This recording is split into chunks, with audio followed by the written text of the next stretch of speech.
గురుగారు మొదటి సందేహాన్ని చూద్దామండి. ఈమెయిల్ ద్వారా విజయ గారు పంపించారు. గర్భిణులు పూజా విధుల్లో పాల్గొనవచ్చా తెలియచేయగలరా అంటూ కోరుతున్నారు. తప్పకుండా పాల్గొనవచ్చునమ్మా, అట్లా ఏ నిర్బంధాలు లేవు.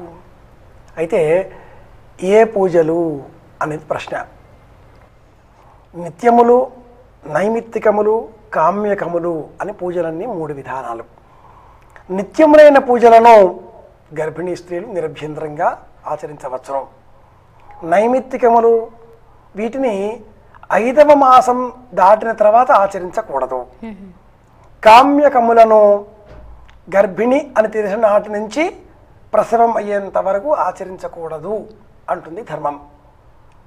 నిత్యములైన క్రియలను మాత్రం యథావిధిగా ఆచరించాలి. దేవతారాధన, దీపారాధన, గడప కడగడం, ఇంటికి వచ్చిన అతిథి అభ్యాగతులను ఆదరించడం, అత్తమామలను దైవంగా భావన చేయడం, భర్తను కూడా అనాలి. ఈనాటి కాలంలో కూడా అనేక సమస్యలు వస్తున్నాయి. దైవంగా భావన చేయడం, నిత్యము చెప్పుకునేటటువంటి అలవాట్లో ఉన్నటువంటి విష్ణు సహస్రము, లలితా సహస్రము, స్తోత్ర పాఠాదులను పారాయణం చేసుకోవడం, దీనికి ఏ అభ్యంతరములు లేవు.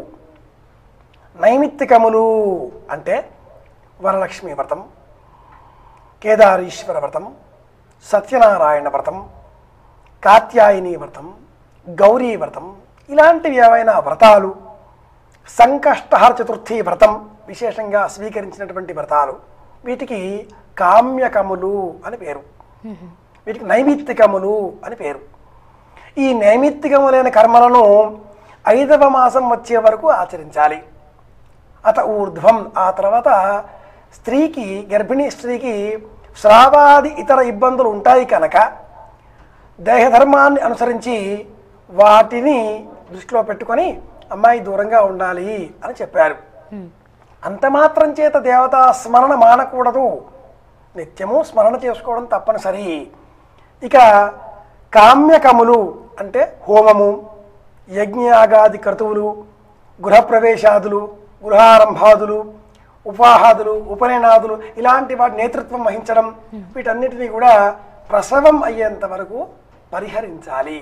అక్కడ శ్రమ ఉంటుంది, దేవతా సంబంధితమైనటువంటి ఘర్షణ ఉంటుంది, శారీరక సంబంధితమైన ఇబ్బందులు ఉంటాయి కనుక నిత్యములు, నైమిత్తికములు, కామ్యకములు అనే 3 విధానాలలో నిత్యములైన కర్మలను ఆచరించుకోవాలి. నైమిత్తికములు 5వ నెల వరకు, కామ్యకములు ప్రసవం అయ్యేంత వరకు కూడా అట్టి పెట్టాలి. ఇది గర్భిణీ స్త్రీకి సంబంధించినటువంటి సమస్య సమాధానాలు.